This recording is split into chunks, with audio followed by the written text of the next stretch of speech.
and welcome to the Sega Saturn Shiro podcast. With us are our hosts, Dave. Hey. And Kay. Ho. And I am Patrick, like I always have been for the last two podcasts. We'll see if that lasts. So, what have you guys been up to since we last chatted? You want me to start? Oh my god, Dave, you say that every time. So, game-wise, I finally got a copy of Dragon Force. Been kind of getting into that.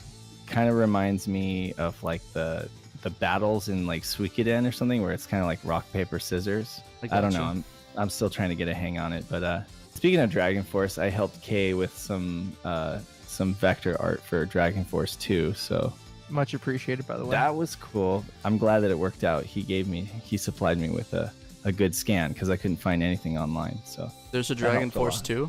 There is a Dragon Force 2, and it has a fan translation. And our buddy Kay here does some really good reproductions with packaging and excellent printed discs. So I think he's in back orders right now for PRGE, but then after that, you could hit him up. Am I right? You are right. I'll probably be one of those people hitting you up, but we're pretty close from the back order being done. I'm just waiting until after the expo because I know I'm not in any hurry. And then Road Rash, finally got a copy of that, and that's a lot of fun. I love the music. I'm digging the music from Soundgarden and all these other 90s grunge bands and stuff like that. So great game. It is a great game, like very underrated. Well, I don't know if it's underrated, but like I had low expectations, but it's one of those classic like 90s EA games when EA was actually pretty good. And then Clockwork Knight Penguin War, or Clockwork Knight Puzzle, I managed to get an ISO of that from Hidden Palace, and I've been actually playing that quite a bit, trying to come to grips with the gameplay, which it varies kind of, depending on the stage. With each map that you play, some of the gameplay elements change, and there's even some influences there that are kind of like Choo Choo Rocket, so that's a lot of fun. And then finally, just messing around with Netlink over VoIP, which is something that Kay and I took for a test drive, and it worked out okay. I mean, there's quite a bit of lag on there, but direct out. We did it at midnight. Because we did it at midnight. Yeah, that, and I mean, VoIP is not ideal for online gaming, but this trick kind of if you get all the settings right and everything, like kind of tricks it into working pretty well. Because VoIP is designed for low quality audio from voices, and it's not really designed to be constantly waiting for an instruction, like from a controller or something like that. So the way that they've kind of got the settings dialed in, it kind of makes it work. So what exactly was the speed on that thing? Because I imagine it had to be similar to a 56K modem, right? Well, the Netlink is a 28.8K modem, and then on top of that, we happen to be testing like Bomberman. It happens to be like one of the slowest, the laggiest option, but Do you think that's more has to do with the modem rather than the internet connection? Because I mean, 28K is going to be pretty slow compared to what we're used to today. So maybe it's like one of those what's that word called? Clouded memories? I don't think so. I mean, gaming, 95, 96 over modem, and it was still responsive. It's just that we're forcing a technology that was used to having a much wider frequency band to be used in a way it wasn't ever designed to be used. Yeah. All right. What about you, Kay? What have you been up to?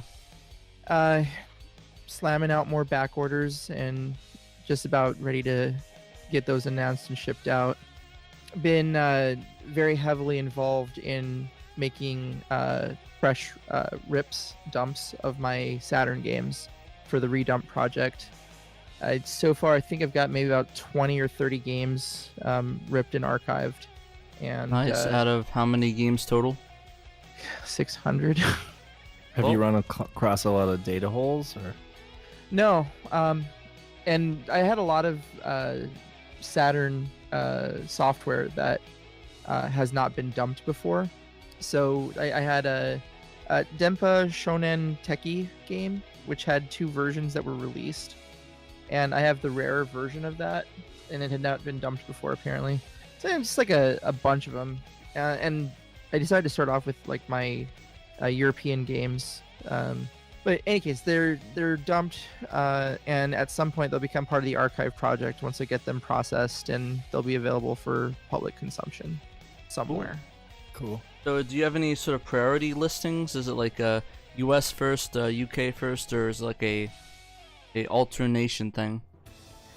I was originally going to just do anything I could in English and then the heaviest hitters for Japan, but Fireball from the Redump project, he and I have been in contact, and he gave me a hit list. So I kind of switched gears from doing all my European games to being whatever's on this hit list.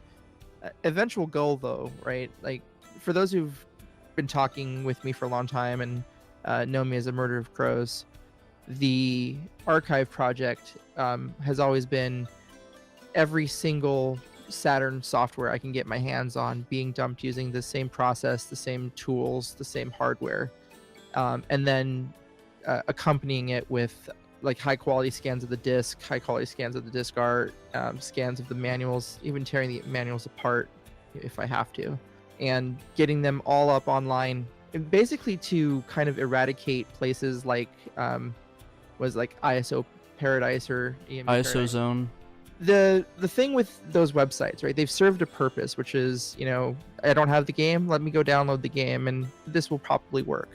But they don't have any verification process to tell if they got a good dump or not. So the goal of this is that every single disc was ripped from my originals. They're not, just something I downloaded off the internet and repackaged. They are designed to work automatically with RHEA and Phoebe. So you just drop them into your folder and run the executable for our menu and pop it into your SD card, and you're good. They are clone CD images, so that's the most accurate, using the CCD format, and they're all dumped using Redump's disk image creator tool. So trying to get as accurate of a dump that just works.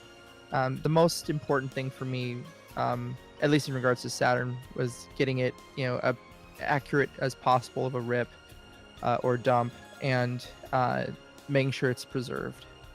I gotcha. How much extra work would you need to burn it to a disk? PC users can use alcohol or Nero. There's a Q file in there. I think it might work with image burn, but I'm not a huge fan of the bin-Q format. What about Clone CD? Clone CD will work. It's natively CCD. So Right. if you have Clone CD, and if you don't have Clone CD, I mean, it is a fantastic program. Yeah, I recommend it too. But yeah, so wouldn't take much to burn. The image file is going to be there with the CCD file and a Q file that should be able to work with most other processes. But yeah, on a side note to that, one of the other things that I had done in the past 2 weeks was I went over to Drew Kern's house. He is a personal friend of mine in the Northwest, and he has held on to our mutual friend Don Russell's stack of Saturn prototypes and betas. And this is where our really exciting news comes in for everybody. During this podcast, at some point, we will be releasing the link to download Armed, also known as Aftermath. This is an unreleased game for the Sega Saturn. It was also developed for the PlayStation. I believe that at the point of this build, it was about 70% complete, but it is a game that you can play from start to finish and actually beat. And Drew wanted me to rip his prototype before he sold it to make sure that it was preserved properly. So, and the rest of Don's discs are still over with Drew, and Don and I are going to get together sometime around PRGE, probably after PRGE, to finish off. But he's got about 50 some odd prototypes, 50 to 100 prototypes and betas. And there were a minimum of 5 unreleased games for the Saturn. Only a minimum of 5? Yeah, I mean, off the top of my head, we had like Armed was one of them. We had a couple of ports from the Sega CD. There were at least 2 ports from the Sega CD. There was a game that was released in Europe, but not in US, and we have the US version. We actually have 2 builds of that game. And then there was another game that was unreleased for the Saturn, but it did come out on the PlayStation. So are those the ones that he currently has and you have access to, or the ones that are just known of? These are all ones that he has access to. I gotcha. Well, I have access to. I've finished the second game that, I guess the second one that'd be really exciting for people. It was released again, like I said, on the PlayStation, so it's not, a super rare game by any means, but the Saturn build has never been released. So he's going to be selling that prototype fairly soon. So is he slowly going to be burning these to you, building a pipe, and then selling them? The main purpose is that the stack of discs that Don had originally, he's had them for 8 years now, and there's been some physical damage to some of them, and Don's health issues has kind of prevented he and I from getting together and getting the discs preserved properly. At some point, Drew traded with Don 2 of the rarest actual printed Saturn games in exchange for the 2 unreleased prototypes. And so Drew is the proper owner, or was the proper owner of Armed. He just sold it. And the other game, one that was released on PlayStation but not on Saturn. And I have to meet back with him to take the disc back because I've gotten a successful dump of that now. That's really cool that they're actually not being like the scumbags you see online where they're like, oh, I'll sell it and whoever wins it, hopefully they won't hold it forever. And they're actually like giving it to you to actually distribute to people that want to try it out and actually survive on the internet. That's nice of them. Exactly. Yeah. And the main message that needs to get out to people, right? Like if you're expecting this game to have never been dumped, and that's what your interest in the game is, I hate to break it to you. It's not only been dumped by me, but it was also dumped by, I believe, the gentleman from Hidden Palace. There's a whole backstory behind that. But it's been held in trust until we got a proper dump and could get some, authorities in this field. I'm definitely not one of them. I'm kind of a neophyte to this, but to actually have the data checked and see, did we have read errors? Do we need to use a different process of getting the information off the disk? Do we have bad hardware? So it's taken at least 3 or 4 people, a couple of weeks to get this whole moving machine in motion. But now that it is, they will be for sale, and it's more about owning a piece of Saturn history that no one else can own. Right, that you can only have one original prototype for any of these things, or however many they might have made. But for a 23-year-old system, most people had not heard of Armed, prior to the recent flurry of information that's come up. Is there any backstory behind the game, or? There's a little bit about it, but I don't have all that information. I can tell you that when you download the file, every piece of information that I could scrape together on the game got put in there, including like a magazine scan, thanks credit to Unseen64. All the screenshots I could find, any imagery at all got shoved into there, and I put links to Unseen64 and to the archive.org for the various things. But I pulled all that media together so you get it all in one spot, just making sure credit gets out to who needs that credit. Nice. And that's an Interplay game, right? Yeah, it is. Developed by Point of View, and they are the same studio that would be chosen to do Sonic Extreme, one of the builds. They did a couple other games too, but that was the most notable one that I saw that they were involved with. So after Armed, is there any other games that are sort of on a wanted hit list for finding these betas or unreleased games? There are quite a few, and I think what we're gonna do later in the cast, we'll talk a little bit about some of the unreleased and the rare stuff, because we actually have that as a Q&A question from the crowd, the fans. Cool. So what have you been up to, Patrick? Oh, been super duper busy this week. It's like a bunch of projects I had to do, work stuff ramping up. So what I was going to do is I was gonna solder together my Neo Geo stick. I crimped all the connectors and all the things together. It's literally sitting on my bed right now, waiting for me to solder them into the, I think it's a DA25. I'm gonna solder those together and solder that to the Neo. Just gotta get around to do that. I was hoping to do it tonight, but I'm pretty tired, so that might either be next weekend or tomorrow sometime, but I'll let you know. I also just got the battery from the Neo, like the replaceable battery, so I need to solder that in too. So I think I might just do it in the morning when I'm not tired as balls and I'm trying to solder onto a board. Yeah, both alcohol and tiredness are a bad combination with soldering. Yeah. Well, I haven't been drinking, so I'm just tired. Yeah, I'm just saying, like in general, both of those are bad things, whether you've been drinking or not. Yeah, you don't want to mess around with a 600-degree iron doing that. We have to do like a show about like horror stories from modders. Oh, we'll have to get some douchey dance systems and bring in Voltaire. He's got a lot of good stories, but that's for another cast. Anyways, in terms of playing games, my friend gave me Metal Slug 4 for the Neo Geo, so I'm playing a little bit of that. That's pretty fun. I've been really enjoying that. My friend Chris gave it to me. Shouts out. That was really nice of you to do that, and I offered him money, but he wouldn't take it. So he's just like, "Oh yeah, just take it, man. Just look out for me." Super cool. So thanks, Chris. In terms of the Saturn, I've been playing some Batsugun, trying to get good at that. I'm really bad at that game, but I really enjoy it, especially so much fun, though.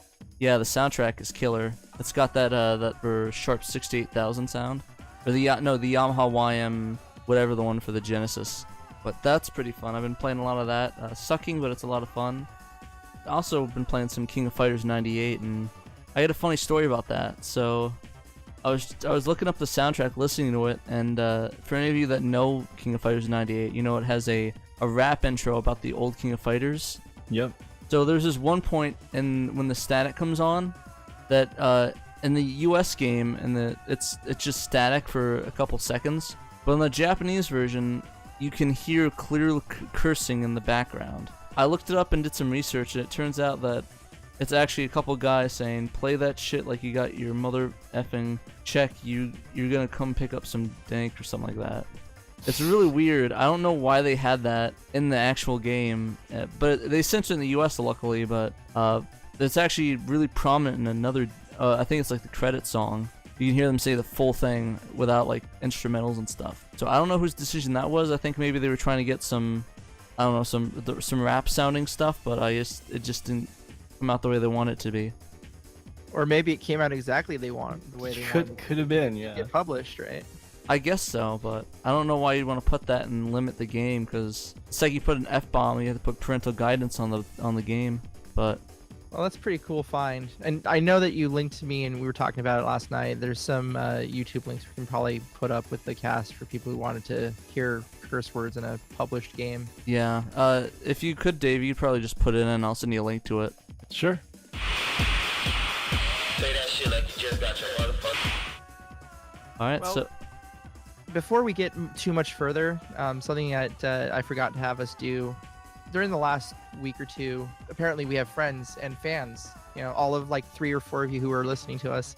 Want to throw out some big shout outs to Johnny Mono and Shane from Bits, Bases, and Baskets. Those guys are local to my area, but Johnny actually had listened to our previous podcasts and seems to be really interested, and he talked us up pretty big on one of their last casts themselves. At the end of their show, probably about 2-3 minutes of giving us lots of praise, and it's very humbling, and I'm, maybe speaking for everybody here, grateful that you guys like the content, and thank you very much to you guys. Yeah, thank you guys. That was really nice. yes, thank you very much. I actually didn't hear about your podcast until Kay brought it up, but I think I'll give it some listens. Thanks. It's definitely worth it. It's kind of like a focus on pop culture in general and some sports, and I've listened to quite a few of their more recent ones. I'm kind of like a recent convert to the whole podcast thing in general, but good entertainment. They hit sports, they hit video games, they hit even some politics in that particular episode. It's kind of cool. Good I'll have stuff. to check it out. Thanks, guys. Really appreciate it. I also want to thank my friend Dave. He runs the Rose Dungeon. It's another podcast and kind of like a E-Federation Wrestling League. He gave us a nice little shout out on his Facebook page as well. So thank you very much, Dave. Miss you, buddy. Thank you. Okay, so moving on to our kind of like a Q&A-ish section. I wanted to... we talked about this the other night, the possibility of doing a obscure game of the week. And since we're bi-weekly, well, is it bi-weekly or is it every? It's bi-weekly, so I guess it's the game of every 2 weeks. Game of every 2 weeks. And Dave couldn't make this, powwow, but Patty Cakes and I were talking about it, and we're gonna nominate the obscure game of the week as being Groove on Fight, which is Power Instinct 3. I actually didn't even know it was a Power Instinct game. I just remember seeing the arcades and playing it on my Saturn with my friends. I didn't know. So, Yeah, I had no idea. I guess maybe they should have marketed it better. Right. Well, it wouldn't be obscure if it had been more of a success, I suppose. Yeah, that game was weird. I remember the first thing I saw was in a magazine. There was like I didn't understand the context, but there were these two naked girls like I guess like draining the blood or something of this one guy, and I didn't know the context. I was like, wait, are they like doing what I think they're doing in the game? But it turned out it was just like them this old lady sucking the life spirit. So I actually didn't like know that at first. So I guess that's what really interested me in the game. And I picked it up, and it was pretty decent fighter. For not being made by the big two, right? It's not an SNK fighter. It's not a Capcom fighter. Yeah, I mean it definitely beats Strip Fighter. So Dave, what's your experience with Groove on Fight? Do you have much of one? Burned disc. It's cool. It reminds me of there were quite a few Japanese 2D fighting games that didn't make it over to the US, and they all had an interesting kind of move mechanics and animation, and I'm not sure if they are connected in any way. There was another one called like Asuka 120% or Asuka. Are those two like by the same company? They kind of have the same visual look to me, but I'm not sure. Both of my copies are 12 feet away. Okay, well, just reaching from memory, Groove on Fight struck me as kind of like a bizarre, kind of twisted fighting game, but cool. Good art, decent music, and animation sequences and stuff. I don't know, definitely a little Japanese. Very Japanese. Very just just different, and not it's not your Capcom, and it's not your SNK. It's not even your Sunsoft fighter. It's kind of like you won that Sunsoft company. Well, those three though, Capcom, SNK, and even Sunsoft to a lesser extent, they all have their kind of style as far as fighting games go, and you kind of know what to expect. But there are quite a few obscure Japanese fighters that kind of just are a little bizarre and kind of come from left field as far as I'm concerned. And Groove on Fight is one of those, but it's not bad at all. It's a solid like 80%. Yeah, it kind of has like a feel of some of the I would say modern, I'm using my quote fingers there, 2D fighters, ones that played it straight like Street Fighter, as straight as you can if you're a monster that's electrified or throwing out fireballs. But in comparison to Street Fighter, which I would consider a lot more straight, it was much more wacky, right? So yeah. Something kind of like Blaze Blue and those. Exactly. So the reason why Groove on Fight and why I really wanted to pitch this game as obscure, number one, fighting game fans don't come to the Saturn for this game, so it falls in the obscure line. It is kind of weird. It's a little bit Blaze Blue, and games of that nature. But the biggest thing for me is that its multiplayer is probably one of the best fighting multiplayers I've ever played. You have to get past some of the game mechanics because it for all intents and purposes it's kind of like a B-rated fighter in its control scheme. It still plays pretty well, but where it took off, I'm a big multiplayer fan. I used to have a bunch of guys come over to my house on Saturday, Sunday, and play for a couple of hours, and we mostly played Fire Pro. But when we wanted something a little bit different, we throw on Groove on Fight, surprise the daylights out of all these guys. Never saw any game like this before. You have a tag system that plays very similar to the way that like Dead or Alive 3, Dead or Alive 4, Dead or Alive 5 has its tag system. The difference though is that the partner tags themselves in as opposed to the active player tagging out. Yeah, that was a pretty neat feature, and you were telling me that if you actually have the multi-tap, you can actually connect 4 Saturn controllers and actually play it with 4 players. Yeah, I guess that's the part that I'm missing here. I mean, when I've played multiplayer on Dead or Alive, it was a 4-player affair, and people could tag into their partner and have all of those controllers active. But it was the first time where I experienced a tag fighting game that you could have 4 players on. Most of them were like X-Men versus Street Fighter. You had one player playing 2 different characters. I think maybe the closest might have been Dramatic Battle Mode in 03, where you could have like 2 players versus a computer-controlled character. That's still pretty unique for the Saturn. I don't remember any of the other multi-taps doing something like that. Yeah. The other thing about it, I don't remember any other game or any other console having a game that was dynamic in this way. The mode was limited, if I remember correctly, to just versus. So, it felt probably like it was more of a tacked on idea. But even then, having that synchronicity, right? First player starting off a combo, second player knows when to tag in and continue the combo. It's not as deep as some of the more modern ones. This game came out, 96, 97, somewhere around there. Good year. Yeah, a lot of good stuff came out in that time period. But in any case, it's something that if you got a bunch of friends and you want to show off some of the more interesting things the Saturn can do, this is one I'd recommend. Grab a multi-tap, grab 4 controllers, plug them in, and play a wacky fighter for a little while. The characters are unique, very interesting. Move sets are very Street Fighter, so you can pick up and play. We almost ran this as a side tournament over at Cowlitz this year. Just thought that it might have been inappropriate for some of the characters and some of their move sets. So we ended up not going this way, but we really were close on trying to do a more grown-up tournament where it wasn't the little kids coming around for a fighting game. You should have done an adult thing where you like a after like dark game session. Well, since the event for Cowlitz is it is Cowlitz Gamers for Kids, and it's that makes sense. I mean, yeah, it was on our radar the whole time because we wanted to show off the Saturn, and Knights was the premier game to do it, but we also wanted to have a fighting game tournament, and people go to the usuals for fighting games on the Saturn. It's going to be King of Fighters, it's going to be Street Fighter, Darkstalkers / Vampire, maybe the X-Men Versus series. We wanted something that was a little quirky that no one had seen before, but its quirkiness is also its downfall. Right. But yeah, so it's an acquired taste, and I have to say, coming from a standpoint of just downloading the ISO and playing it by myself, I didn't have that experience, that multiplayer experience. So I didn't even realize that it had a beefy multiplayer. So I'm gonna have to check that out with some friends. That's cool. Cool stuff. Yeah, I think we got some good opinions on that. So would you all recommend to pick up Groove On Fighting? How much is it? I've seen it at local events for under 50. Keep in mind, it does require a RAM cart, and so there were 2 packages. This is one of the few non-Capcom ones that requires the 4 meg RAM cart, I believe. Okay.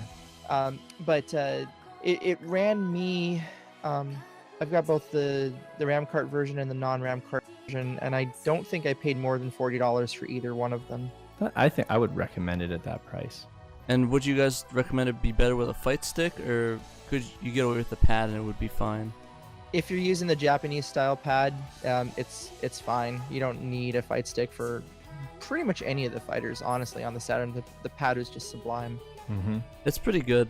I don't know. My hands get really cramped on using the digital pad though after a while. Like my fingers, and it's like my fingers just kill me. So I gotta use the stick. Are you holding it like a normal pad, like you'd hold an NES pad, or are you holding it like top down? Well, I'm holding it normally. I wouldn't hold it top down. See, when I play fighters, a lot of the fighters, I play so that I have 3 fingers on the button side. If that makes any sense. It makes play sense. Like a fight stick. You use your first finger and middle finger on the D-pad, kind of like. Yeah. Yeah. I don't know. I tried doing something like that, and it was way uncomfortable for me. I'd rather just some people. Yeah, I'd rather just do the fight stick, but I'm kind of biased, so. Do you have like the Virtua stick, like the Japanese Virtua stick? I do. Yeah, I don't. I got the good one with the Sumetsu stick inside of it. Yeah, it's nice. Pretty cool. I need to. That's in my next project. That was desoldering all those buttons and replacing them with buttons that don't suck. Right. But that's a whole other project. I have to desolder the entire thing, wire that shit up. So. It's gonna be a whole nother podcast too, where we start talking about good peripherals. That'd be a good one. I'll add that to the backlog. The ever-growing. Moving forward, one thing we wanted to talk about It is October. It is October 6th at 10:22 p.m. You just dated it. I just dated it, right? Me and the podcast, we dated. So it is October, and All Hallows Eve is fast approaching. There is currently a poll up in the Sega Collectors of America group. We'll probably forward that poll to other locations as well for like 2 listeners in other groups. Listen, don't give us that much credit. It's more like 1.5. I paid Johnny to say those things. No, I didn't. Thanks, Johnny. Anyway, so Halloween. We have this poll up. We have our own personal favorites, and we actually, during podcast 2, our outtake session, we talked quite a bit about, favorite Halloween games and what we'd put on a list of games to play on the Saturn for, the spirit of the season. But we want to hear what your choices for these games would be. And the People's Choice Award, we're all going to play or attempt to play and talk about during our next podcast. No matter how bad or good it is, so if you want us to play Mr. Bones Wild Ride for podcast, we can do that. So Patty Cakes here isn't a fan of Mr. Bones. I think it's a fantastic. I want to get off of Mr. Bones Wild Ride. You are determined to make this podcast perverted in any way possible. No, that's... You never saw that? The Roller Coaster Tycoon meme? No, I haven't. Oh, there's this one meme where this guy made a roller coaster that, like, nobody can ever get off of, and the exit just leads back to the entrance of the roller coaster. So everyone's saying, I want to get off of Mr. Bones Wild Ride over and over again. Where's your brain at, Kay? I have to admit that I've never seen this meme, but I'm also... It's pretty good. The social outcast at this group. I mean... Go out to Sega Saturn, Collectors of America, and to other Saturn groups soon, probably on our own Facebook page, and do this poll, and make us play some games and talk about some games for Halloween. Yeah, let's get some games in there, guys. So we had some technical Q&A stuff, and I'm gonna kind of breeze through this. Oh, that's a good idea. Let's breeze through the technical stuff. Right. The questions are like one of the members of one of the groups, it was Chris Knoll. He had a Saturn where he couldn't keep any save data on it. Didn't know what was going on, and had actually changed the batteries with fresh batteries, but they never worked for him. And kind of wanted to touch very lightly on saving data on the Saturn and troubleshooting that issue. Have you guys ever run into Saturns that didn't save that it wasn't the battery? I never did. All the ones that I have, No. one way or another, will save. I ran some issues where the internal clock didn't work properly, where even if you replaced the battery, it wouldn't stop popping that clock up. But it would keep the saves on there, which was really weird. But I've had luck with all of my Saturns, just using more expensive batteries, but they just tend to last a really long time. yeah, so like my Dreamcast, I have to replace the Dreamcast battery more often than I have to replace the Saturn. the internal one. Yeah, I've desoldered that and I replace it every so often. But the Saturn one lasts, 2-3 years. Like I feel like knocking on wood. Like when is this thing gonna die? And I play it quite a bit. So How often do you back up your saves to a memory card? every time I do a game session, I'm always backing everything up. Yeah, don't worry Because about it, dude. Worst case yeah. scenario, you lose maybe like one save. Yeah, but if I'm doing RPGs and I'm putting in, serious time, and serious time isn't really something I have a lot of, I don't want to lose that. So Well, I mean, you back up every game session, so I mean... yeah, so I've got nothing to worry about.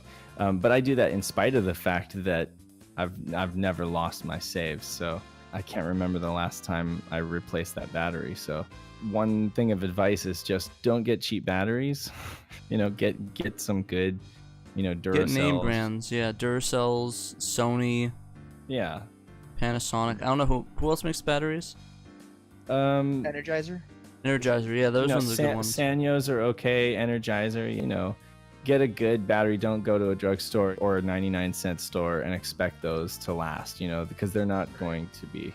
I go to like a watch store, like a Walmart, and be like, okay, I need this CR2032 for a watch. I mean, and just get like a name brand. So, and these batteries aren't hard to find. I mean, you could literally drive to any Walmart, and I guarantee you, 100% they'll have a CR2032 that's name brand. And I actually just found at Costco you can buy like a 20 pack for super cheap of Duracell. So just get those and then store them in a cool dry place. Shout out to Costco. Yeah. So I don't remember any follow-up to this question. This is actually a question we chose to pick up for like podcast 2, but didn't have time to address. Don't give out our tricks yet. Our tricks? We're giving up the farm. We're giving up the arm. Stop. All right, but the one thing that struck me about that thread was that it sounded like the battery wasn't actually making connections with the section of the RAM that the Saturn holds that save data in. So definitely want to check to make sure there's continuity between the battery and those locations on the motherboard, or if there's any broken traces in that area, or if like some cold solder joints have popped up on there, that might have caused his problem. Can you think of any others? Maybe it has something to do with the internals. Maybe some of the circuits are part that connects the save to the RAM that holds the save. Traces could be bad on them. There's a million different issues. You'd really have to go in there and inspect some of the traces and some of the connections and make sure there's not any damage whatsoever. Because I know a lot of people sometimes open it up and mess around.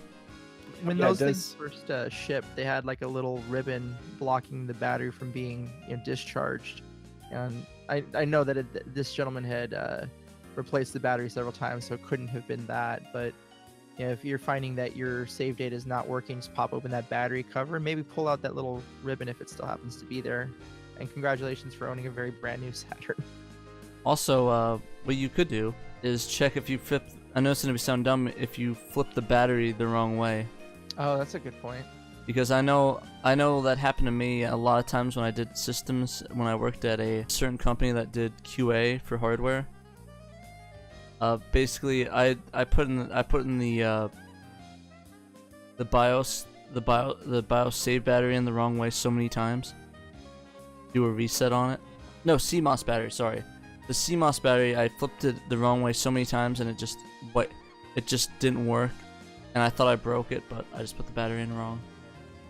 I also recommend it's pretty typical to pick up a Saturn from a used game store or from eBay for like $30 or $40, and what you might find a lot of the times is that little door on the back is missing. And if that has been missing and that thing's been you don't know where it's been and you don't know how it's been stored, it is possible that dust, oxygen, just heat and humidity have gotten into that port and can cause corrosion. It can make things grody and then on top of that, if you've been physically replacing the battery several times, it might be something where you do want to go in there and just clean things up and make sure that, like Kay said, there is good continuity, because that's really what it sounds like to me. It's just a continuity issue. Right. Okay. Yeah. Do you know if the what's that called? That card will affect the battery at all? The MPEG card? No, they go in the same general vicinity, but they don't touch each other. They don't touch close enough to knock it out or do any trace damage? No, not at all. The card is actually suspended in the air by the port itself, and it's a pretty solid port. Grabs onto it like it was a replacement NES cartridge holder. Like it never wants to, like a death Never grip. wants to let go. Right, it has the death grip on that thing. That sounds like a fun time to pull out and worry if you broke. Yeah. Well, at least it's not a lithium polymer battery that like blows up and explodes on you over time. Actually, that's a great point though. Like having a battery that's been in there so long that it has leaked and corroded stuff there. It's also a decent thing to check out. For sure. That actually is a good point. I don't know why I didn't bring that up. I was trying to lead people there, but it just didn't quite get there. But You just said it. no, I won't lead you guys on anymore. Yeah, you better not. It will be okay, honestly. But if you're not afraid to get your hands dirty, get a screwdriver, open it up, and just inspect it, And, these machines are, they look complex, but there's usually a a reasonable answer to these things. And like Kay said, I really think it sounds like a continuity issue. If you're just replacing it over and over and you're turning it off and then turning it on and the save data is not there, the information is held in RAM, and then it just sounds like it's just not getting power. So as a side note to this, and I wanted to make mention for anybody who is kind of having a problem of this nature where your save games are not being saved, and you don't want to go out and replace your system and you can't find what's wrong, or you don't have the know-how to figure that out. OEM we have cart? options. We have options, right? So you have different methods of saving data on the Saturn. Primarily the internal RAM is what you'd save your data to, but you also have the option of using a save cart. There are two basic types of save cart. You have the official memory card, which allows for direct save, and you have things like the action replay, which has its own save utility. If you're serious about your save games, I highly recommend going with either a official memory cart or the Saturn Gamers Cart, which works in a very similar manner. Shoutouts to Cafe Alpha. He's the creator of the Saturn Gamers Cart. We've plugged him before. I'll plug him again. He's also the current maintainer of the code for Pseudo Saturn Kai specifically. And that card is fantastic. It automatically backs up your saves as soon as it boots up. Anything it finds on the internal memory. And that's only the gamer's card. It's not the regular Pseudo Saturn Kai firmware. Right. So Pseudo Saturn Kai is the software. The Saturn Gamers Card is the hardware, and the combination of the two together, on specifically that Saturn Gamers Cart, gives you save game features that you won't have on the just Pseudo Saturn Flash to an action replay. How much do those usually run? I want to say the Gamers Cart was about $60 or so. Wasn't bad at all. Not too bad. I have that as my default cartridge now. The only time I pop that out is if I'm testing or flashing for someone, or if I am needing to play a game with 4 or 1 meg RAM, then I'll swap it out for that. Is there a possibility that he'll add RAM banks in the future? Yes, it's in the cards. It looks like late 2018. Okay. Is when that's Because that would be a huge selling point. Yeah, I mean, as it is right now, I'll tell you that being it seems able like to have a good value now. Well, yeah, I mean, because it still runs Pseudo Saturn Kai, so you're immediately able to do everything that a Pseudo Saturn on an action replay can do, with the exception of 1 or 4 meg RAM required games. But it has added bonuses, like you can throw Homebrew onto the SD card and run Homebrew. You can code for the Saturn yourself and put it onto an SD card, pop it into the slot on top of the Gamer's Cart, and run your code. And you can export all of your saves. You can export all of your saves, onto PC. Cafe Alpha is actually archiving all of them, so whenever someone gives him a dump, he has it available online. We're coming into the age where things like the Dex Drive and the Game Sharks for other systems, the Saturn is up to par with being able to distribute save data. Kind of nice. Cool. I mean, it was able to do that with the comms port before, right? But that was a really janky method, right? Yeah, and that actually brings us back to the action replay. What most people don't realize is that the action replay, like stock software, it does allow you to do save data, but it's roundabout, where you'd still have to save to the internal memory of the Saturn, and then get out of your game, lift up the lid or eject the disk, and go into the utility for. I'm sorry, you don't have to eject the disk. Just reboot it with the action replay in it, and then it has a save game utility. And what it does is it takes the data that it finds off of the Saturn internal memory, compresses it, and drops it onto a writable area of the cart. The problem is that whereas the Saturn itself does not allow you to have multiple save games of the same, multiple save data of the same game, the action replay doesn't care. So you can make, this is both a benefit and a curse, right? You can make 5 or 6 different copies of your saves at different points for, like Shining Force 3, but you won't be able to tell which They're one all is which. named the same thing. They're all named the same thing. So unless you know exactly what date it was when you did it, or can remember what games you played in between, you end up like having 15 save games or whatever. Or you have to delete the old one and then overwrite it. It's a chore, and it is in the truest sense just a backup method, Yes. not a true save solution. And that leads me to another question. When it comes to the OEM carts and the Saturn Gamers cart, what's the compatibility or on that direct save feature? Do all the games support direct save? No. So which ones do, or do most of them? I would say that most of the RPGs had support for direct save. Primarily Dragon Force has direct save. Shining Force 3 has direct save. Saga. Panzer Dragoon Saga has it. My favorite wrestling game of all time, Fire Pro Wrestling, has a huge benefit if you use anything that identifies itself as an official cart. Well, the backup RAM cart. Mm-hmm. So there are quite a few games that will support that.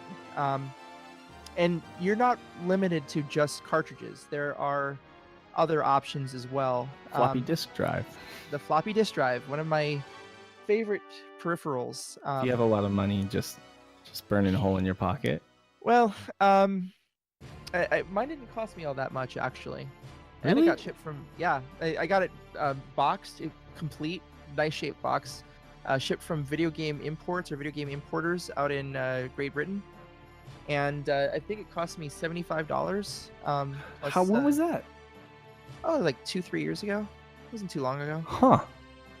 Yeah, I mean, now it's, gets crazy prices, but every once in a while you'll see one that, doesn't come with the box and might not come with its power supply, but, still the rest of it's there. It's an interesting piece of history, but one of the coolest things it does is it does save data, and it does direct save also. Cool.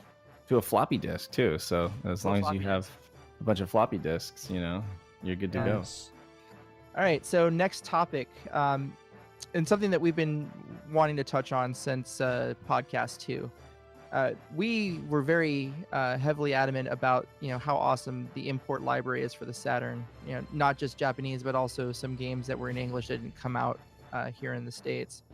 And we wanted to talk a little bit about the different methods of being able to play imports on your Saturn, as well as other things that you can play on your Saturn.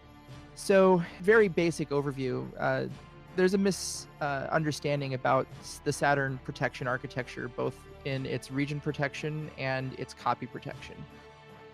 Back in the, mid to late 90s, when Saturn was getting pummeled by the PlayStation, piracy started showing up in the form of HK Silvers and bootlegs from Hong Kong. And you needed a mod chip to be able to play these things. But we also had a very strong import scene, back in those days. You can see it at the back of any copy of EGM, where, you had listings of import games that you could, do a mail order on.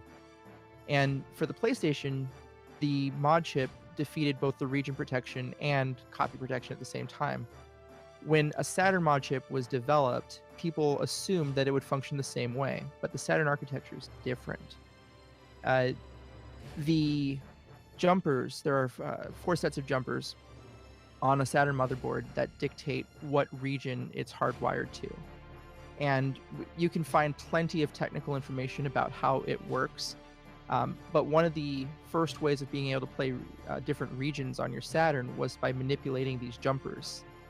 And that led to a switch. You could install a switch somewhere, flip which jumpers were active or not, which ones were given high or low logic. So are these like dip switch jumpers, or are they actually like solder joint switches? They're basically like resistors, and wherever the resistors were soldered into was giving the logic for that jumper pair. Each jumper, gotcha. It's kind of a weird architecture, for my mind, because I'm not an electrical engineer, but we have to talk to Dave's wife. The jumper 6-7, one of them, if it was set, would put the logic for the jumper pair to low, or ground plus 0V. The other one would put it up to plus 5V. But there'd be a common point between the two of them. So if you removed the resistor, or whatever that was in place, and soldered a wire to the common point, then you could set up your switch to either provide, plus 5 or, high or low logic, plus 5 or 0, and it would determine the logic for that particular pair. And you could then set it up for 3 sets of jumpers, so a total of 6 jumpers across those 3 wires. And that would determine, whether you were using the system for US region, Japanese region, or European/PAL region. If you added the 4th wire, you get like a whole bunch of other regions that really weren't as important and weren't used very often. So that led to the switch. Someone figured out some programming and made a IC that you could use the reset switch to change your regions instead of having to use a physical switch, and that was kind of cool. But that all ended up leading to what we have today as an option, which is your universal BIOS. And someone hacked the BIOS on the Saturn and made it so that it sends out a perfectly fine region code whenever it's asked. It doesn't matter what region your jumpers are set to. As long as your jumpers are set to a valid region, the universal BIOS will work. I don't know do either of you guys have seen a region switch on a Saturn or used a universal BIOS?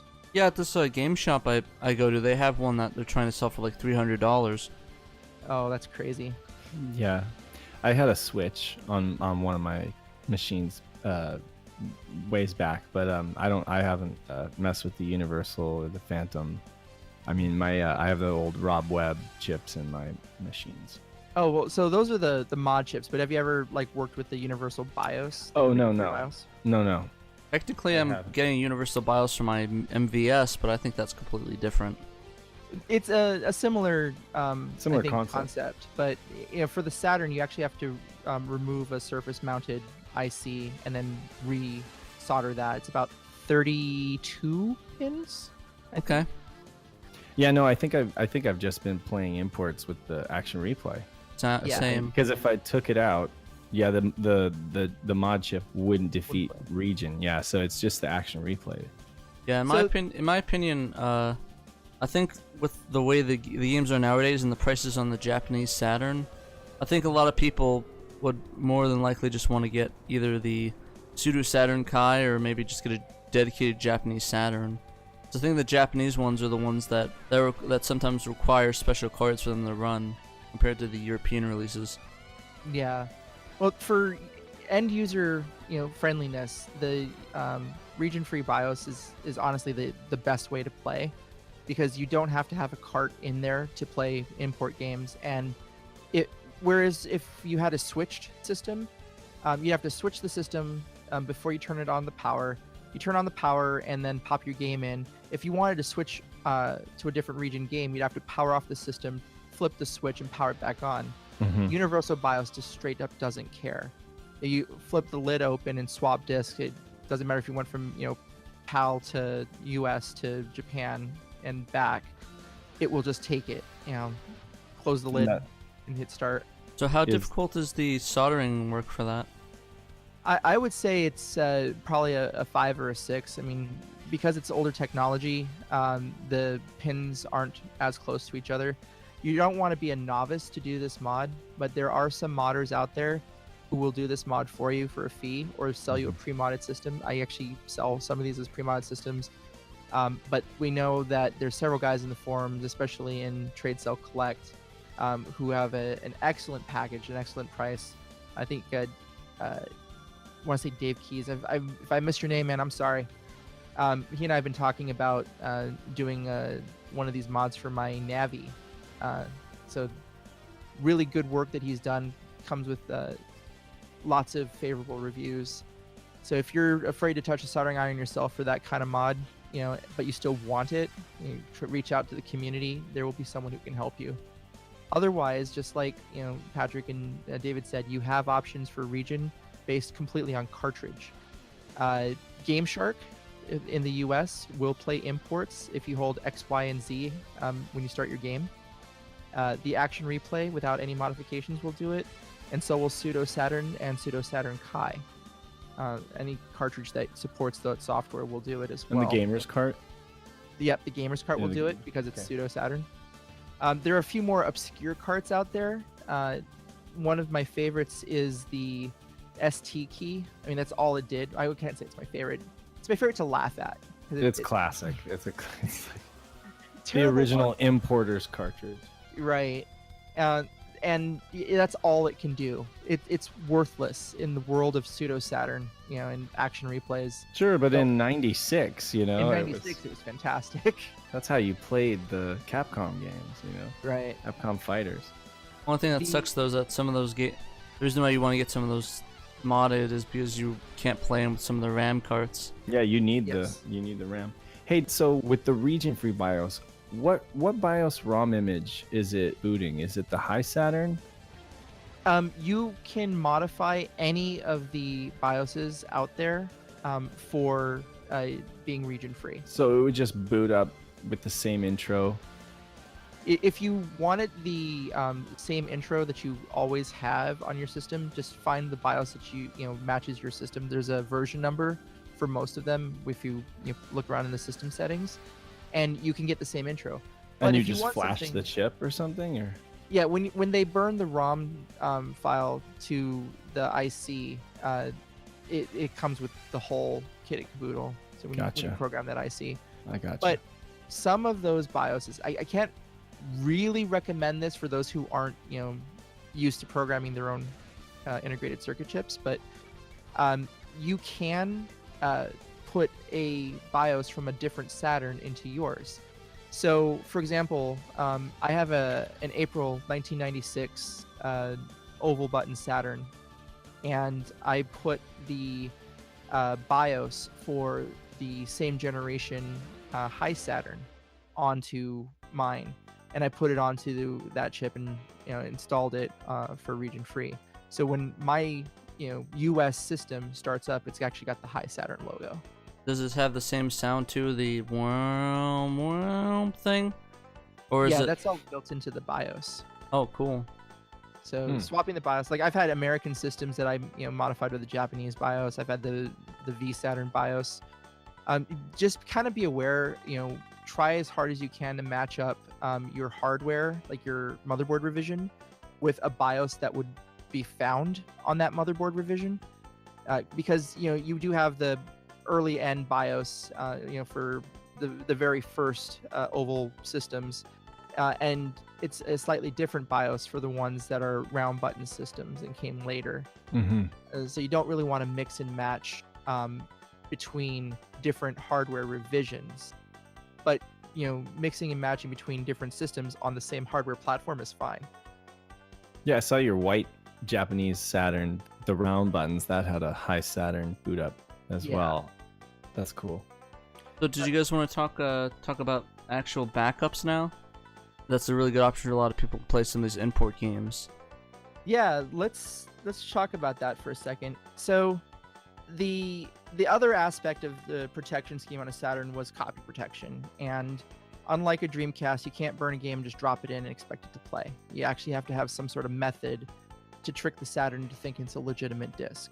There's definitely a lot of options to do that as well. Yeah. The first and most famous was the swap trick. Infamous. Infamous.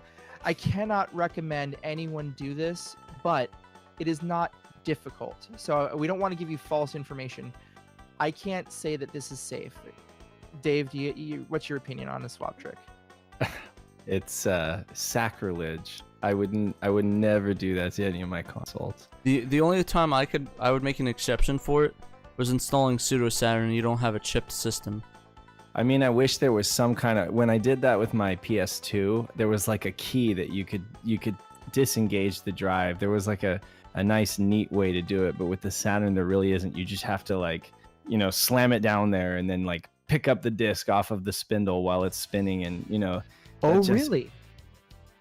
Actually, sir, the swap trick involves taping the lid sensor down so that the drive doesn't recognize that the lid is open. Sure. there is a cart that came out to take advantage of the swap trick. Oh, okay. There were actually two of them. One of them was called the Magic Card V2. You'll see that on eBay every once in a while, especially if you follow Satacore. And the other one was the Exterminator V3, which is a cheat device cartridge, like Action Replay, but has a lot of neat and very unique features. One of those features was the ability to stop the rotation of the spindle. So this is the only way I can advocate the swap trick, is if you have the Magic Card V2 or the Exterminator V3 and know how to hit the button on the right menu location to actually stop the disc from But how spinning. much do those cards cost, Like, that still sounds like a huge pain in the ass. Oh, it is definitely a pain in the ass. And you could go ahead and risk your legitimate game or your laser by trying to do the swap trick manually. But this is if you're going to do the swap trick anyway, Use the magic key. use one of these carts that are designed to take advantage of this exploit. But guys, we don't need to do any of that bullshit anymore because we got a better solution. We Way do better have that solution. So the better solutions, right? The very first better solution that came out was the mod chip or mod board, as it was known back in those days.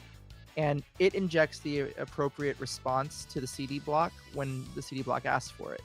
I'm pretty sure it just rains down hellfire with that proper response code. It doesn't have any timing that's Yeah, it's just Like shoots out the data. It's good. It's good. It's good. It's good. It's good. It's good. It's good. Just go.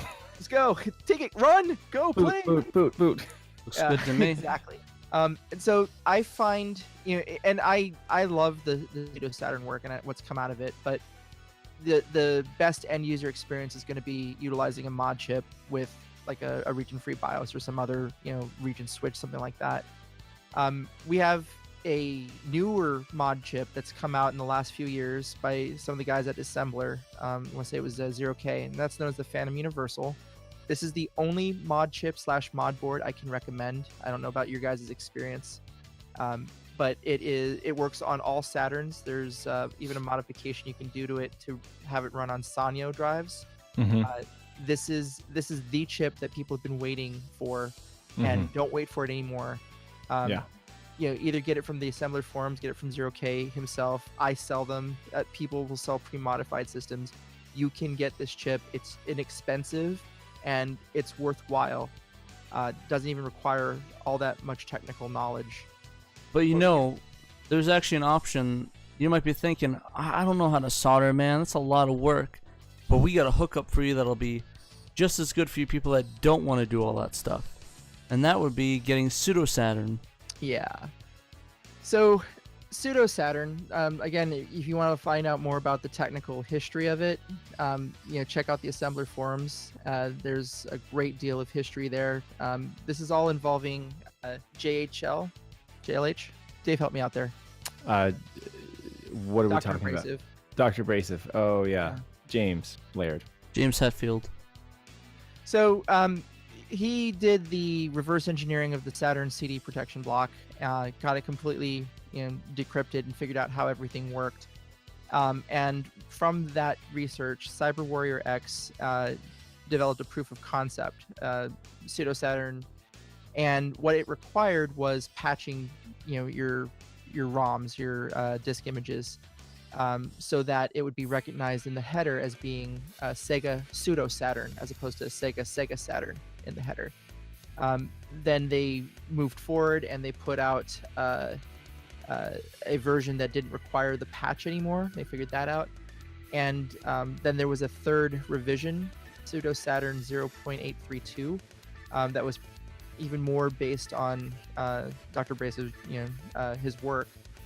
And then Cafe Alpha took over, and we have today PSEUDO Saturn Kai. It combines both methods into one and has a countdown timer to go with the most compatible. But the software overall is fantastic. It lets you play pretty much any game. Burn a copy that's a good copy and toss it on there. If it doesn't work in the CWX launcher, run it in the JHL launcher. Like Panzer Dragoon Saga is playable. I can't stress that enough. Panzer Dragoon Saga is playable with Your wallet will card, thank you. right? Right. Unless you want to pay $600 for it, but you know what? That's your choice. You guys have anything else you want to say about pseudo? I've been using it for years now, and it's a really good solution. I can't do a lot of soldering stuff that's like that fine, but it was one of my first options, and it's been working for me for a good 2 years. It's great if you want to try out games, if you just want to throw something in. And yeah, I definitely would recommend it for people that don't have that knowledge of soldering but want to take full advantage of their Saturn. Exactly. And if you're not a stranger to just soft modding, it really is the soft mod for the Saturn. And it's going to be the best option, definitely. I mean, I've used pseudo Saturns before. I don't personally have one right now because I just don't have a need for it. But I have another console in storage, and that doesn't have a mod chip in it that I'll probably be flashing myself a pseudo Saturn at some point here. But yeah, they're great, especially the newer ones.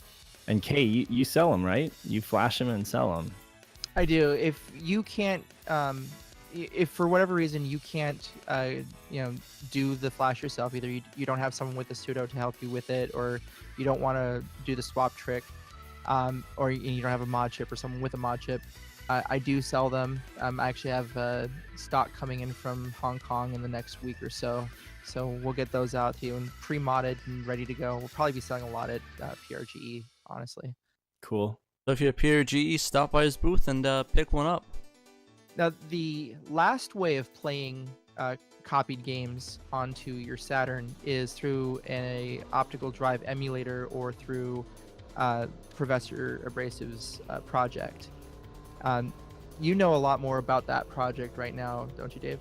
Well, yeah, when and if it comes to fruition. I mean, I'm sure it sounds like he's been working on it long enough that he's determined to finish it. I mean, and he has a working prototype that he uses personally. So, unfortunately, the project's now on hold currently because he's having some issues personally. So, we might have a longer delay than we expected. But yeah, to be honest, though, I think it's going to be worth the wait. Moment of concern for him. I mean, I hope everything goes well for him and his family and his personal life. Yeah. Mm-hmm. Yes, the same here. Best wishes, and maybe we can get him on the podcast. We can get a little in-depth discussion about that. That'd be kind of fun. Yeah, that would be rad. Yeah. I'm a fan of his work, if not necessarily I had a chip on my shoulder for a very long time, and Dave helped set me straight. Because of that horrendous headlined video about the Saturn being cracked and defeated. It was sensationalism meant to grab people's viewership, and it did. But his work is fantastic. His work is the reason we have pseudo. So even if this never comes to fruition as being a actual device that released to the public, we all owe him a debt of gratitude if you use a pseudo Saturn cart. Same to Cyber Warrior X and same to Cafe Alpha. I mean, these guys are legendary now in the Saturn scene. So thank you all. Thank you. And he's also working on. Well, he also has it working. Wireless control over a network, and then wireless video feed over a network, so he could share a stream from the hardware over a teleconferencing network, and he tuned it up so that it works really well with the Saturn. And he did all of that just so that he could work on it from another room in his house. But he was able to show gameplay footage to was it Bob Retro from RGB? Retro RGB? Yeah. So I mean, the fact that he's got a lot of stuff kicking around, and I get that he's got life, and then he's got all these projects competing for time, and it really is one of those things we're just gonna have to kind of file it away and forget about it for a while, because it'll come up, and when it does, then we'll all scramble to get on a wait list. But for now, there is drive emulation, and that was what you were leading us to, right, Kay? Yes, it was. GD EMU it's a pretty well-known device for the Dreamcast. It's not the only device out there, but the gentleman who makes that device also made two for the Saturn. The differences between the two, the RHEA device, RHEA, so if I'm mispronouncing that, someone shoot me. RHEA, yeah. It's for that model. were you about to say that no, word? no. That's why I caught myself. And Saturn band.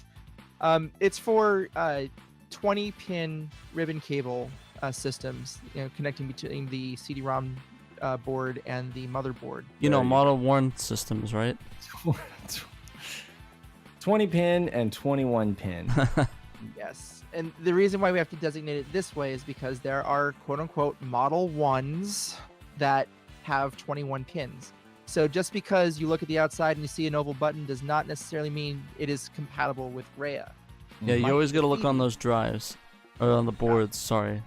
Yeah, there are ways of telling the what revision of hardware you have by looking at the serial number and decoding it, but that's another podcast. The main thing to look at if you want a for sure piece of knowledge, count how many pins your cable between your motherboard and your CD-ROM drive board has. If it's 20, then you need a RHEA. If it's 21, you need a Phoebe.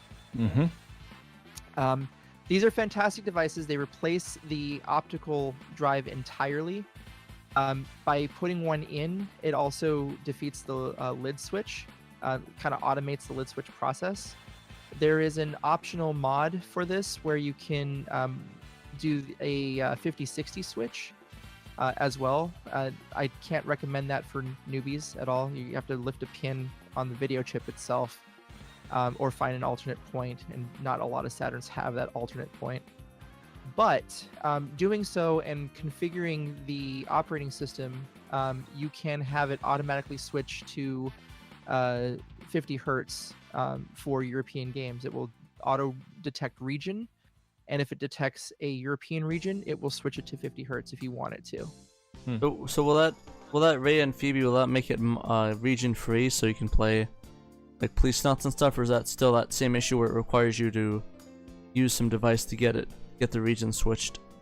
Completely region free, configurable within the software. So you could actually choose to have it all run one region. I don't see why anyone would do that, but it is an auto region detect. So if it detects a Japanese disc, it will boot Japanese. If it detects a Korean disc, it will boot Korean. Now, do you have to give it special prepared game images that are proprietary to the drive emulator? Not so much proprietary to the drive emulator. I've spoken a lot with the developer regarding compatibility, and it likes CDI images, and it likes CCD or clone CD images. CDI, is that Disk Juggler? Disk Juggler, yeah. Okay. It also can handle and accept MDF, I think, which is from Nero. Right. Is it Nero or Alcohol that did MDF? They both? Nero, MDF. Okay. The main point to take away is that it seems to favor images that are proprietary, and mostly you can only find these on Windows. I had a long discussion with him, and he's actually convinced me that this was the right way to go. About supporting BinQ. It's the most common format. Secondary common format would be like ISO plus MP3 or ISO plus WAV. These images are inaccurate, and it's kind of what started me off of my my archival project. They're lacking information, structural information. Right, and as a result, some people have been able to get some of these BinQ images to function. Some of them have been able to get like ISO plus MP3 to function on RHEA. It is completely not supported, and by default they don't work. You have to alter your image a little bit to get them to work. I argued with him about the need for being able to support these because Linux users and Mac users may not have the ability to burn these other images. And I don't have a Mac, so I can't tell you for Mac users, but Linux does have some options for some of them. And the only reason this would ever come up is if you have a real Saturn plus like a RHEA or a Phoebe installed on a different Saturn, and you want to maintain only one library of images and don't want to switch back and forth between formats, because honestly, switching it back and forth between different disk image formats is kind of a pain in the ass. But yeah, clone CCD format is the most compatible that I've seen, and that's my archive project. Yeah, but that's really interesting. We definitely I definitely want to pick one up, but isn't it like about 200 euros or $200 for that? It's 130 130 euros. Yeah, and then you gotta get on a list, and they sell out like as soon as. Yeah, I there think are obviously downsides. My only issue is all the folders. You know, like the structure of how you have to have everything stored in a separate folder. I think that if it seems like it's gonna get more elegant. I mean, just like Pseudo Saturn has come a long way. It seems like, you know, give him time, and it just like the EverDrives have become more elegant. You know, I'm kind of holding out on that. Well, our menu, which was developed by the community, came about and made it a lot better. Because originally, when you did your folders, this is one of the pain points. Yeah, admittedly, this is a big pain point for me too. Is trying to remember what folder you have what game in, because you can't name the folders anything but a number. Right. However, with our menu and its setup, it scans through your folders, builds a list off of the header information of what games you have. The original version of our menu kept the games listed on the screen for you in the order that they appeared for your folders. So, you know, if you had like Zap Snowboarding 98, and then the very next thing was Albert Odyssey, well, you'd have a Z game and then an A game. The current version, when you run the executable, it actually sorts the header information alphabetically. So your list shows up, you know, in proper alphabetical order, regardless of what order your folders are in. Cool. Sounds interesting. All right, guys. Well, we're almost at time, so why don't we make our big announcement before we close out the podcast? All right. So as we mentioned in the beginning, this podcast is the official release of the unreleased game called Armed, also known as Aftermath. We're going to give the URL here in the podcast, and we'll once it gets published to the world, we'll have a link with the decryption key for it, because it's on Mega. It's the easiest way to not crash my server. You will need a Pseudo Saturn cart, or a gamer's cart with Pseudo Saturn on it, the swap trick, a mod chip, some way of playing a copied game to be able to utilize this. Or even play on an emulator if you want. Yeah, you can play it on emulation. It's already CCD format, so if you own a RHEA, you can just drop it into a folder and rebuild your menu structure, and it will work. The URL is https://mega.nz/# lowercase o, lowercase e as in echo, uppercase I as in India, the numeral 3, uppercase V as in Victor, uppercase D as in Delta, the numeral 6, uppercase K as in Kilo, OEI 3VD6K. That will take you to mega.nz, where you can download the image, and when this gets published at any place where we put it out, we're going to have the decryption key and the full link. So Thank you everyone for letting us do this. Don Russell, Drew Kearns. I want to thank Fireball from redump.org for helping to verify the data. And yeah. All right. Did you? What exactly is the game about? Well, okay, so it's set in the future. It is a 2D platforming shooter kind of. You're on a manhunt after a traitor who I guess was like a leader of the network that you were working with, and he betrayed, and then you're having to hunt him down and find him, I guess. That's what I'm getting from like the articles that I've read. And then Kay, what can you say about it? Have you played through the whole thing? I have not. There's video of Drew, who until very recently owned the disc, He played it from beginning to end to show that it worked. There was a lot of concerns because some of the pictures of the disc showed data holes in it. Mm-hmm. For anyone who is concerned about that, Fireball from Redumped had confirmed that the data on the disc is perfectly intact. The read errors and the data holes that occurred all happened in the audio tracks. So when you play it, you probably are going to hear some scratchy audio at some point. That's the data that's missing. But all of the actual game code is 100% intact and completely preserved. See, the controls for me, I felt they were a little stiff. And to be honest, like, I don't think this game is anything special outside of the fact that it's an unreleased game for the Saturn. Exactly. The cool novelty project. I mean, it's no police knots, but you know. Since we touched on that, I know we're running very quickly out of time, but did you want to talk about like the dangers of poor media? Because we're gonna have a lot of people very interested in burning this game. So essentially, with a media that's a little bit cheaper, they have a less reflective layer, which means your system has to work a lot harder to read that data on the disk. Well, if you get a more reflective layer, like a silver sort of sheen on there, it's a lot easier to read the discs. And unfortunately, a lot of the discs you get like at Walmart or Best Buy are those very low quality discs, you know, like the Memorex. Low quality, Exactly. and your laser is going to work a lot harder, which means it'll die a lot faster. So what And you the want lacquer is cheap too, so they oxidize quicker. exactly. So you'll have your discs dying a lot faster. So that save that you have from 1999 of blazing lasers you put on there, it's not going to work. Or whatever game you play on your Saturn might not work. Because I know a lot of people that, you know, you get the older disc and you try to play, it's like, oh, it's not working anymore. What's going on?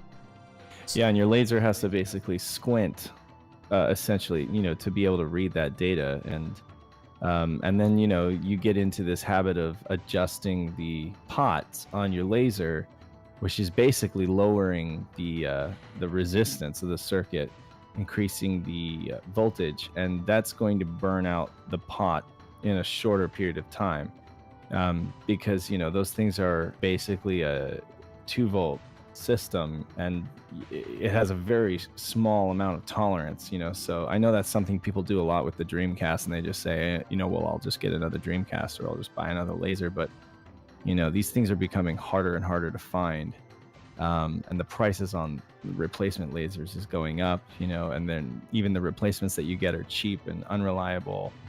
Yeah, man, I paid like $25 for my last Saturn laser. Okay, and how long? I mean, you know, who knows how long that's gonna last too? 'Cause Yeah. how long was it sitting in a factory? You know. Yeah, And, I mean, with the drive emulator, you know, I mean, that's a good point. Is now with the drive emulation, it's not one of those things where you have to worry too much, but at the same time, you kind of want to be a good steward of what you got and treat your stuff well. You know, grease those laser sleds. Don't be doing the swap trick if you don't have that magic key. Use high quality media that's has good reflectivity and is not going to rot out because of oxidation, you know, because of the poor lacquer. You know, you might think, oh, I'm going to buy a cake spindle of discs for $20. Because you don't want to spend, you know, $50 on a good spindle of discs. Well, you know, that $50 when you divide it down per disc, you might be spending $1 on a disc, but that disc is going to last you, you know, 10 years instead of, you know, 2. and you're saving money, and you're already saving money on those expensive games. I mean, And you're putting less wear and tear Yeah. on your laser and on your console, which that's the thing is not as easy to replace. So yeah, I mean, what do you have for recommendations, Dave? I know personally I go with the PSEUDO, the silver laser media, or the silver disc media, which works pretty well. yeah, Taiyuden is a good brand. Kay was telling me something about them not really being Taiyudens anymore. I don't know. Can you speak to that, Kay? So PSEUDO no longer is in business. They sold their name and assets to CMC, and CMC does have notoriously crappy media in general. I have not had, like, I've actually bought some CMC media that, it says powered by TY. I have not had any problems with them on even some of my weaker Saturn lasers, ones that have already had the pot adjustment done to them.